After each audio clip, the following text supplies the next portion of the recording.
Story 1. My wife and I had just had our second child and moved into a duplex in an amazing neighborhood. It even had its own playground. After moving in, we greeted the neighbors. Most of them were younger, but they seemed okay. On the first day after settling in, we discovered that the neighbors were gone, leaving their 7-year-old child on a school day outside our door with a bag of goldfish and a note asking us to watch him while they went out. That was when we made our first call to Child Protective Services. The neighbors and I got along pretty well. The older gentleman next door repaired bikes as a hobby, and another neighbor did woodworking. They would often come over to see the kids, and he would send his grandchildren over to play with ours. However, they both warned us that our upstairs neighbors were trouble, constant traffic in and out, and parties every single night. This turned out to be completely accurate. It got to the point where we couldn't sleep at night, and we had multiple confrontations with them that escalated into full-blown shouting matches. The landlord was useless and refused to do anything to evict them, so I bided my time. One night, the neighbors came home in their red Mazda, and it was wrecked. It looked like they had hit someone and fled the scene. I called the police, figuring they would at least get in serious trouble for the hit and run. Little did I know that I was about to unleash something much bigger.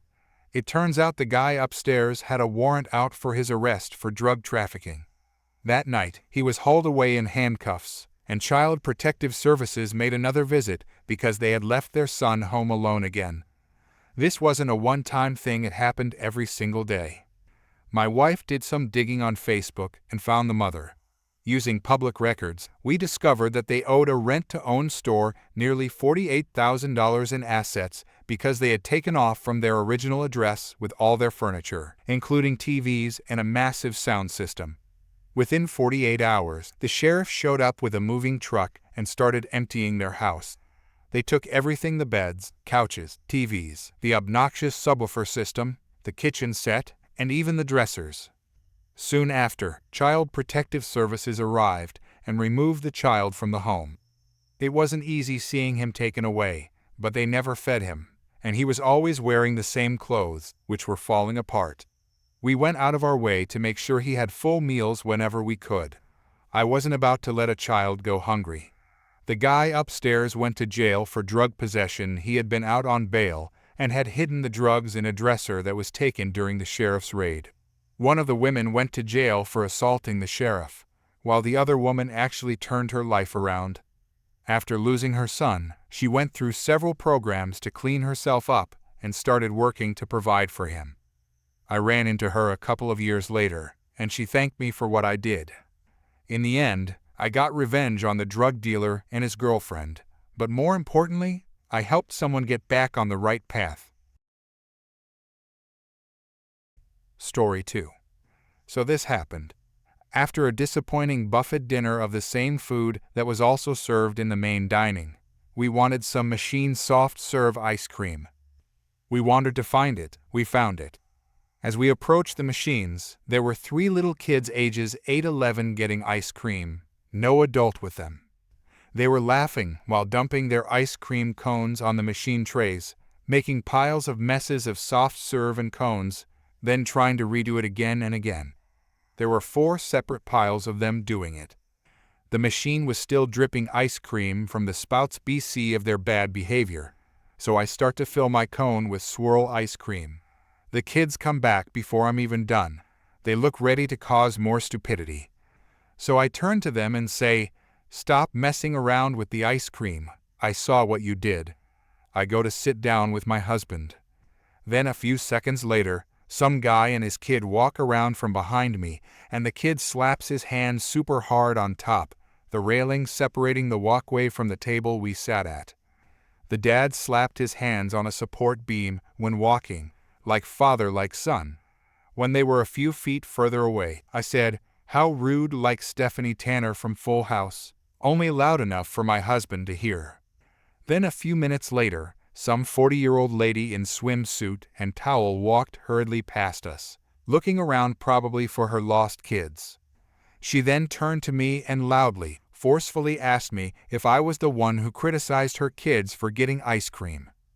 I said, Yes, they were messing around acting like ice cream cones were toys, dumping their ice cream into piles and thinking it was funny, then came back to do it again. So I told them, stop messing around, I saw what you did. That's really bad behavior. They should be supervised if they're going to disrespect public spaces that other people use. Her rebuttal? Her rebuttal.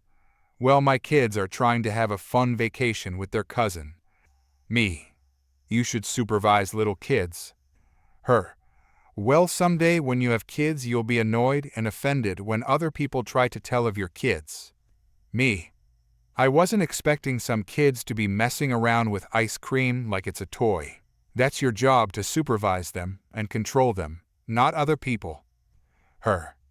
We were in the next room over in the buffet waiting for the kids to come back to us with their ice cream cones.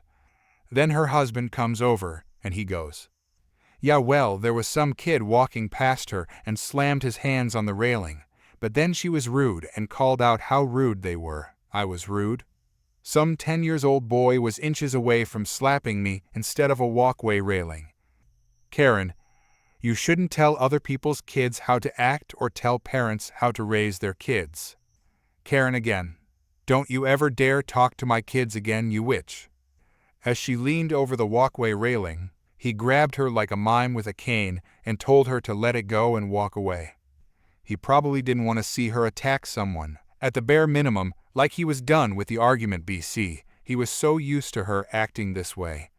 This screams out entitlement, bad habits, constantly not supervision their kids, not enforcing rules of behavior to the kids, not behaving like adults should, setting bad examples of behavior for their kids, making excuses with unnecessarily details and story plots to deflect the blame away from themselves, etc.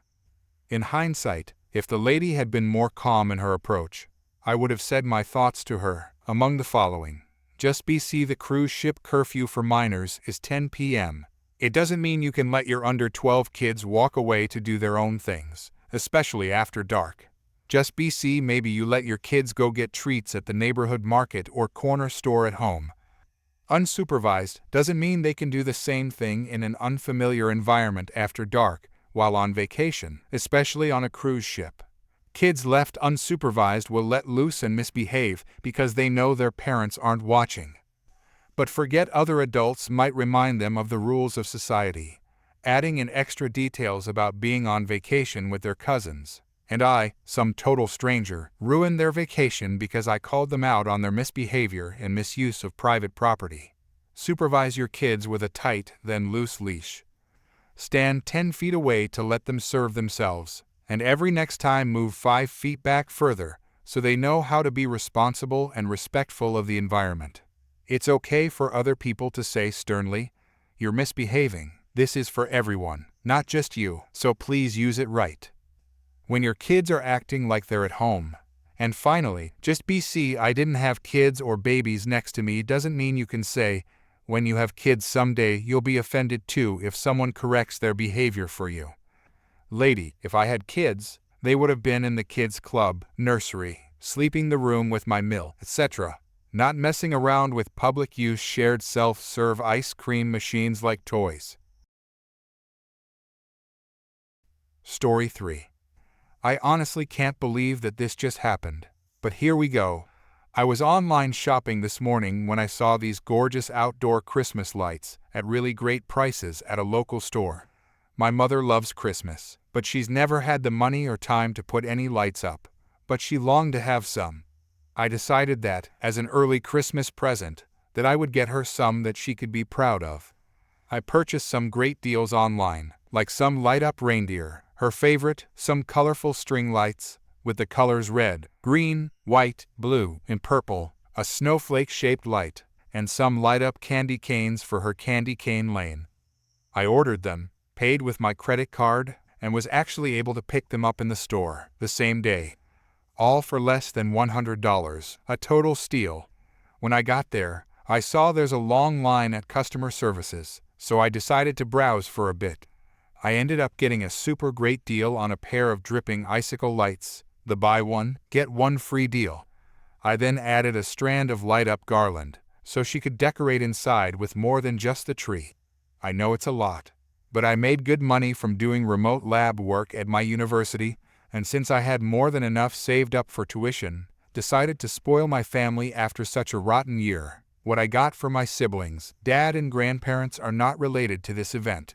So I go, pay, and sure enough the line at customer service is a lot shorter. I get in line, wait maybe 20 minutes, and when I'm at the counter, I present my email proving proof of purchase, but it takes a bit for her to scan the QR code as the device is apparently not reading it. I had no problem with that, because hey, things happen, when suddenly my own cart is slammed into my side. See, what I did was put myself between my cart and the exit. I've read one too many horror stories of people just running off with others' purchases that I wanted to play it safe. And it kinda worked. Except for the fact that I'm now in a lot of pain because my own cart was rammed right into my hip bone and knee, knocking me over to the floor and nearly making me whack my head. And the crazy lady who did that then tried to push my own cart over me, all while screaming, "I kid you not. You stupid little thief." This lady was literally trying to sell that I stole her cart. Needless to say, I'm super pissed and super in pain. Security is called. I'm screaming at the lady to stop lying and give me back my cart. And then I end up detained. Why? Beats me. Angry, I then twisted out of the security guy's hold, ripped the receipt out of my pocket, and shoved it in his face. "I have the receipt, you witch." He, startled, steps back and stares at the receipt, and I snap at him that he needs to get a pair of glasses, because whatever he thought, I have the receipt, that witch doesn't. Now call me an ambulance because I can't take the bus home from how in pain my body was from being rammed by my own cart. An older security guard, a manager, and the head honcho supervisor come over, and the older guard starts berating the younger guy for jumping to conclusions again. Apparently, the manager checks my receipt and, sure enough, it's all mine, and the crazy lady has no receipt. Of course, then the lady starts wailing about how I must have stolen her receipt, only to have it pointed out that I had used my points card for that store, which was on the receipt, and they could match to my ID. They also had CCTV of me with all my items, buying them, and then her coming along and grabbing them and ramming me with my own cart. I then have to sit there on a bench with all my items. The customer service girl who struggled to get the QR code to scan returned my phone to me. I dropped it on the counter when I was hit, and started placing my items I had bought online into the cart, which had now been returned to me, while crazy lady was detained. Police and EMS arrived not long after. Store actually wasn't that far from a hospital or police station, and after the EMS loaded me onto the stretcher, my ankle was badly twisted from being knocked over, and I wanted to go to the hospital just to be safe. I give my statement, press charges, before turning to the supervisor as he comes over. He's very apologetic and asks if I want anything from the store for free as compensation for this disaster. I told him that all I wanted was for the idiot security guard to either be rigorously retrained in thinking for once or be fired. B, that I wanted them to hold on to my purchases until I could come back to pick them up. And C, that that crazy lady, who was now screaming, "You'll hear from my son, he's a lawyer," which is how I know she's an entitled mother, be perma-banned from their entire chain because who knows if she's gotten away with it before or would do it again. The super agreed that it was more than fair. The security guy who detained me improperly looked horrified, and apparently a crazy lady heard that and went deathly pale, before she fainted right then and there. I'm now sitting in a hospital bed, my ankle in a cast, the bones cracked, my left hip and knee in pain, my right elbow bruised, and having to call my grandparents to pick me up because my family only has 2 cars and my sister and dad are both at work, hence why I took the bus. What happened to me isn't right, and I'm going to be pressing charges, and I'm in Canada, so I can't make her pay my medical bill as it's covered by the provincial plan. Story 4. I work as a graphic designer, the one who makes those fancy logos and eye-catching designs. Anyway, I'm taking in the view, minding my own business, when out of the blue, the universe decides to drop a wild card into my day in the form of Karen. Now, we all know what a Karen is, right? That quintessential entitled human who thrives on making everyone's life a tad bit more complicated. Well, guess what? I had the privilege of encountering a prime specimen of a Karen right there in my break oasis. Anyway, there I am, sipping on my iced coffee, enjoying the sweet taste of freedom for a few precious minutes. The sun is shining, birds are doing their bird thing, and life is good. Little did I know, things were about to take a wild turn. Now, let me tell you about Karen. You've probably met one or two in your lifetime. She's that classic type, the haircut that defies the laws of gravity, and a personality that could curdle milk. Oh, and she's got a penchant for being a royal pain in the rear. So, Karen waltzes into the break area like she owns the joint. And what does she do? She lights up a freaking cigarette. My jaw drops, 'cause, smoking ain't exactly the healthiest hobby out there. Plus, I've got a personal grudge against those little sticks of death. See, the thing is, I used to be a heavy smoker myself. I know firsthand how damaging smoking can be, 'cause it took my grandpa away from us sooner than expected. So, I've got a soft spot for this topic. I'd quit smoking a while back, and that made me extra sensitive to anyone lighting up near me. Anyway, I decide to put on my polite hat and muster up the courage to say something. "Hey, Karen," I say, "mind putting out the cigarette? We've got a designated smoking area, And what does she come back with? "This used to be a smoking area, so I can smoke here if I want." Now, my patience can stretch pretty far, but this was pushing it. "Well, it's not anymore, and I really don't want to inhale that stuff. Would you mind being considerate?" And that's when the fireworks started.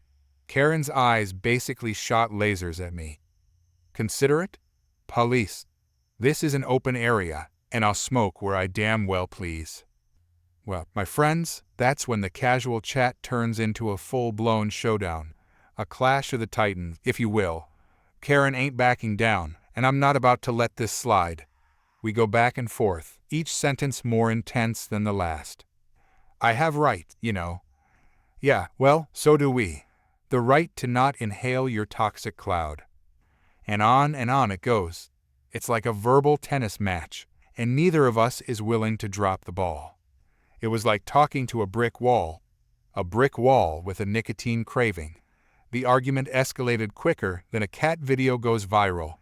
I was trying to reason with her, but she was adamant about not budging.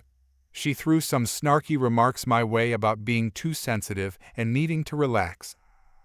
Like she was one to talk about relaxation. My fuse was getting shorter, and I warned her. "Look, if you're not going to put that cigarette out or head to the smoking area, I'm going to report this to HR." I thought that would be the end of it, but oh no, Karen was just getting started. With a flick of her wrist, she threw her half-smoked cigarette right at my face. I kid you not, I could hardly believe it myself. The audacity. "You want a reason to report me? There you go," she sneered, and strutted off like she'd won some kind of twisted victory. I was stunned, cigarette ash still on my shirt. I'm furious. My heart's pounding, and I can feel the adrenaline coursing through my veins. I dial up HR. I couldn't believe how far she was willing to take this just to prove some point about her right to smoke wherever she pleased. The aftermath wasn't what I expected, though. HR took it seriously. They launched an investigation into her behavior, and it turned out I wasn't the only one who'd had run-ins with her entitled attitude. Several of my colleagues had their own horror stories about her. It was like a Karen support group in the making. As the investigation unfolded, HR dug up more and more complaints against Karen. It seemed she had made it her mission to make everyone's life at the workplace as uncomfortable as possible. From refusing to collaborate with team members to throwing tantrums over the coffee machine running out of her favorite blend, she had quite the rap sheet. The final straw came when other colleagues shared how her entitlement was affecting their mental well-being. That was it. HR had seen enough. Karen got the boot. The day she was let go, there was a strange mix of relief and satisfaction in the air. It was like a collective weight had been lifted off our shoulders.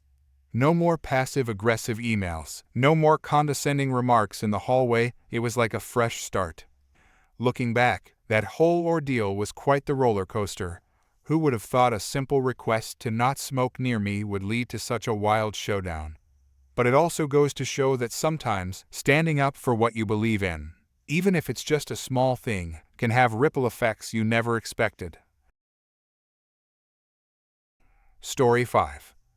Hey guys, so this just finished with my friends Adam and Belle, and I'm still laughing at the audacity of their neighbor.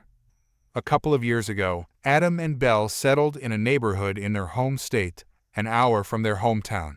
Part of what attracted them to this house was a beautiful white oak tree that grew in the front yard, estimated to be about 100 years old.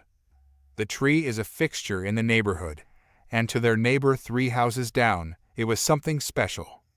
This neighbor Karen was about 10 or so years than they are, and is a die-hard environmentalist. There's nothing wrong with this. But this neighbor took hugging trees to a whole new level. Her first sentence to Adam and Belle a few days after they moved in was, "You're going to take good care of Stanley, right?" "Stanley?" Adam asked, confused. "The tree. That's its name." "Oh," Belle said, laughing nervously. "I wasn't aware it had a name." "Well, it does, and I hope you won't make sure nothing happens to it," Karen said in a somewhat threatening tone.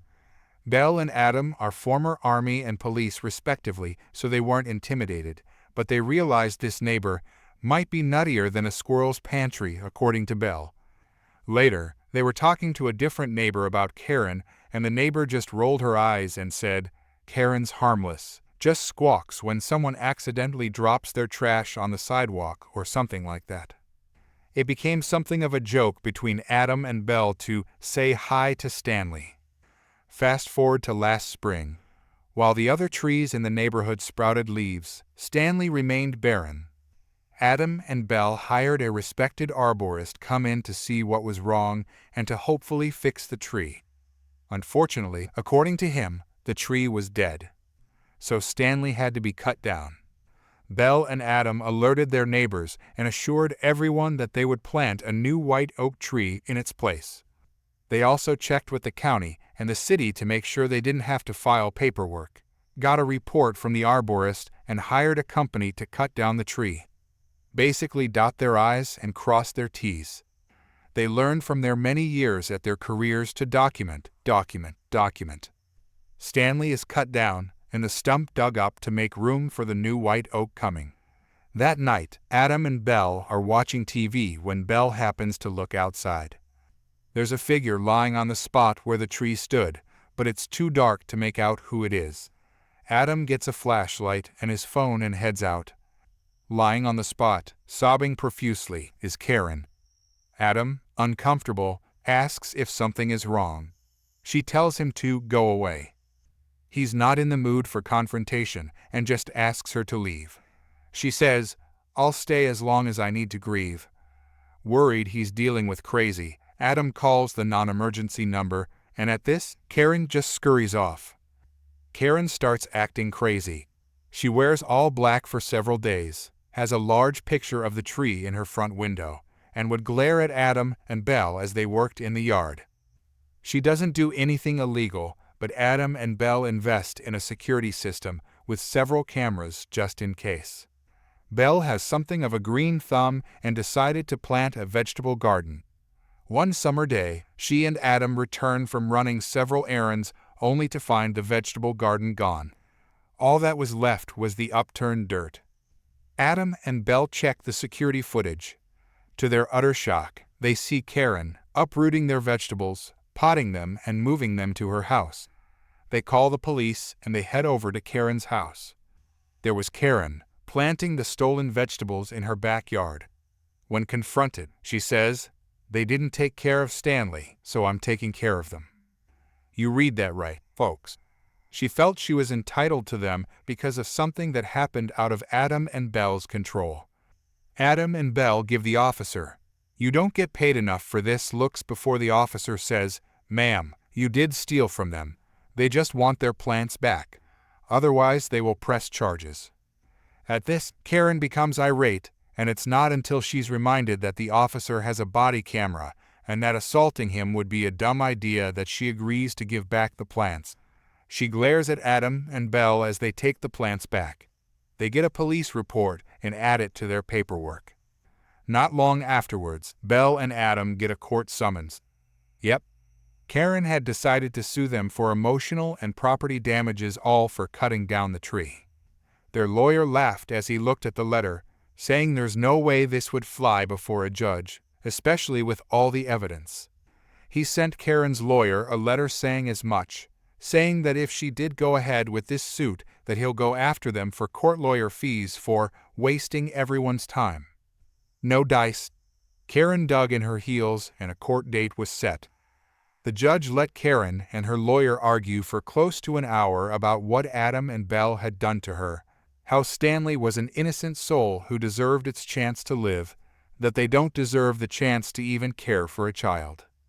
All the time, the judge was looking like she didn't know whether to laugh or roll her eyes, but she let Karen dig her own grave. When Karen and her lawyer finish, the judge turns to Adam, Belle and their lawyer, asking if they had a counterargument. They present the paperwork from the arborist, the city county, the video of her stealing their vegetable plants, the police report, everything. The judge looks over everything before looking at Karen and her lawyer.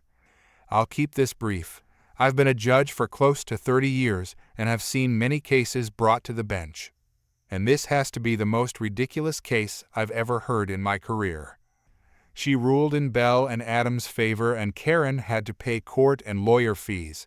After chewing Karen out for wasting everyone's time, Karen put her house up for sale and hasn't been seen much in the neighborhood.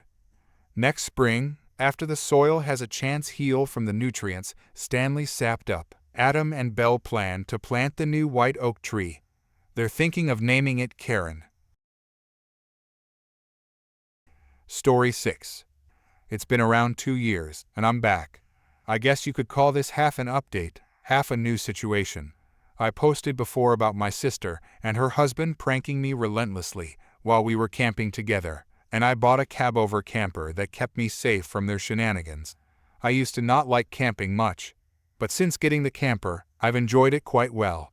I had solar panels installed on it and put in a small TV that I play retro video games on. My nephews love the camper too. So much that even my sister and Bill begrudgingly gave up tents last year because of how much their kids said they didn't want to sleep in tents anymore. I guess you could say they were the last in the group to do so. Rather than a cab-over, they got a camper trailer since they have an SUV. Their friends all got campers before them too. Pretty much every single person who was in the yearly tent camping friend group now have campers of varying sorts. It ended up being like a keep up with the Joneses mentality. I got a camper, and then someone else did, and then someone else after that, and now it's all of them. I guess you could say it's more like we're all glamping now. But we love it. Until we hear one of the campers rocking at night anyway. That's when the earplugs come in handy. Even my mother, who previously hated camping and had forced me to go all those times just to babysit the drunks, now has a camper. She got a little one-person teardrop camper that tows behind her Subaru with ease, and she loves a quiet night laying in it and reading her favorite books.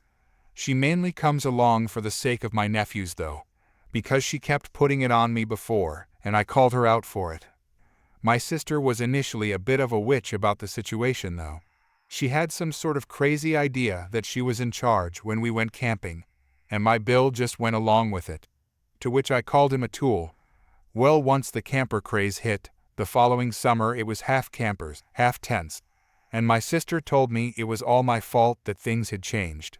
I told her to stop acting like she was half her age and move on. Besides, this only started because I just wanted peace, and had to buy a camper just to get it. Had they respected me instead of treating me like a target, maybe things would still be as they were. She tried to argue further, but I threatened to make a spectacle of the situation if she didn't let it go. Later I heard it was quite a scuffle between my sister and Bill when he finally said they needed a camper too. Boy, do I wish I could have been a fly on the wall for that. But it worked, because now they have a small camper trailer, an 80s model I think. Bill bought it with some damage and fixed it up himself. Though unlike me, they don't allow video game systems in their camper, so the kids come to me a lot.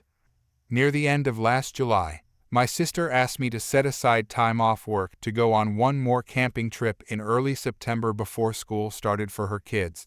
And I agreed, albeit reminding her that I wanted no pranks done to me. And she made it pretty clear she was still unhappy I'm a spoil sport about it. But what could she do? It didn't end well for her after making my last post. None of the people in the group have tried to mess with me while trying to reclaim their frat youth since they were called out as bullies 2 years ago. Funny thing is, having campers now is actually making them act a bit more their age when they drink. And I'm pleased to say I haven't seen any of them so crazy that they're running around in their underwear and yelling out random nonsense anymore. But they still say and do stupid crap. And while I don't enjoy those shenanigans, I do like the drinking games, the campfires, the barbecue, the marshmallows, etc. It's a nice escape from my home life. It was getting chilly early last year in our area, with fall making its way in a little sooner than expected.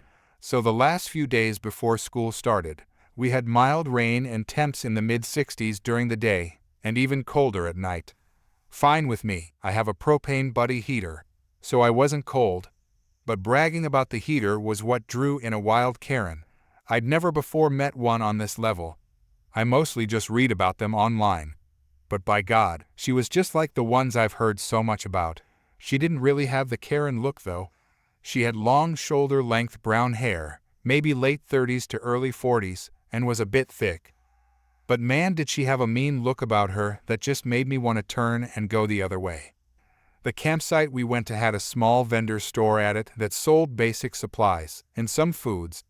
I rode in on my old MTB and bought a soda. I'd met another guy while out riding on the trails, and he had a crazy bike made out of a vintage beach cruiser I learned was called a clunker. He was very specific, it was spelled with a K, and he told me he builds clunkers for fun out of his garage and gives them away. We were having fun talking about bikes. But then we started feeling the soft patter of rain, and the evening chills were coming in. The guy I rode with said it was going to suck sleeping that night since he was camping in the canopy of his truck. I remarked I'd be warm because I have a portable propane heater, and how I just need to turn it on for an hour before bed, and I sleep nice and toasty. Then some lady I'd never met before stepped in front of us and asked me about my heater. I quickly described what it was, how much it was, and where to get one before moving along. But this woman started following me. I locked my bike, and then ended up face to face with this lady like when Victor turned and was face to face with the corpse bride. She was suddenly asking to borrow my heater and coming closer at the same time. I got really awkward and tried to get her to let it go, but being polite got me nowhere. The lady kept stepping in front of me and was whining about how it was colder and wetter than expected, and she and her kids couldn't go home for 2 more days. I just told her sorry and ran around her to my camper. But she kept following and was berating me that I have no compassion for a mother. Inside the camper, my 2 nephews were in there playing Mario Kart Double Dash on a GameCube I'd brought, and the woman instantly became furious about my setup. She refused to let me close the door and yelled that I might as well just be at home if this was the kind of camping I'm doing. Then she actually tried to force her way in while yelling something about me being entitled, and had it too good while her kids didn't hardly have anything. I blocked the way in and nearly shoved her out with my foot. Now enter my mother. She's a bit of a Karen in her own right, but most definitely a mama bar too. She saw enough of what happened to interject before I got the chance to push the lady out. My mother yelled at her to get away from her son and grandbabies.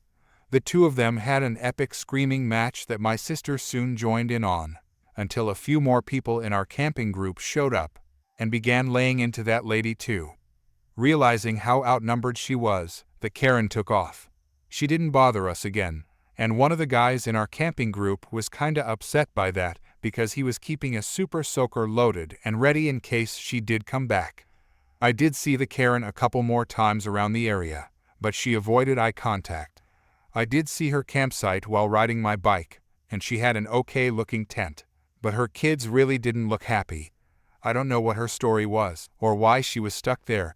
Maybe she was temporarily without residence or something. I don't know, but I do know that she went way too far before when trying to get into my camper. Her problems weren't mine to solve. Sadly, I didn't notice till right as we were all packing up to leave, but the tires on my bike had been slashed. I couldn't prove it was the Karen, but I'm pretty sure it was her. I fixed the bike easily enough. Just needed new tubes and tires. But I was still mad. Ripped that bike though, because my neighbor's son who just got his driver's license ran it over last November. It was old anyway.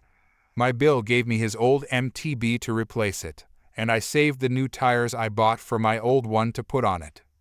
I waited all this time since the incident to post because I figured my sister would go looking here right away. Don't know whether she did or not, but it's here now.